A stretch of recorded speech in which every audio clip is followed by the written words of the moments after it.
ഇന്ന് നമ്മൾ സംസാരിക്കുന്നത് വലിയ ചില വിജയങ്ങൾ നേടിയ ഒരു ഇന്ത്യക്കാരനെ കുറിച്ചാണ്.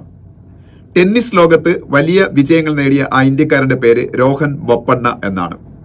ഇപ്പോൾ ഓസ്ട്രേലിയൻ ഓപ്പൺ ടെന്നീസ് നടന്നു എന്നുള്ള കാര്യം നമുക്ക് എല്ലാവർക്കും അറിയാം. ആ ഓസ്ട്രേലിയൻ ഓപ്പൺ ടെന്നീസിന്റെ സെമി ഫൈനലിൽ വരിക വഴി ലോകത്തിലെ 1-ാം നമ്പർ ടെന്നീസ് താരമായി, ഡബിൾസ് റാങ്കിങ്ങിൽ ലോകത്തിലെ 1-ാം നമ്പർ ടെന്നീസ് താരമായി രോഹൻ ബൊപ്പണ്ണ മാറി.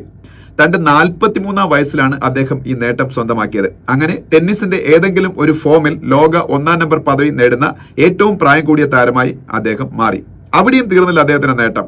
അദ്ദേഹം ഫൈനലിലെത്തുകയും ഫൈനലിൽ അദ്ദേഹം വിജയം കൈവരിക്കുകയും ചെയ്തു. അങ്ങനെ ഗ്രാൻഡ് സ്ലാം ടെന്നീസ് കിരീടം നേടുന്ന ഏറ്റവും പ്രായം കൂടിയ താരമായും രോഹൻ ബൊപ്പണ്ണ മാറിക്കഴിഞ്ഞിരിക്കുകയാണ്. അദ്ദേഹത്തിന്റെ ഈ നേട്ടങ്ങൾക്ക് രാഷ്ട്രം പത്മശ്രീ അവാർഡ് നൽകി ആദരിക്കുകയും ചെയ്തു.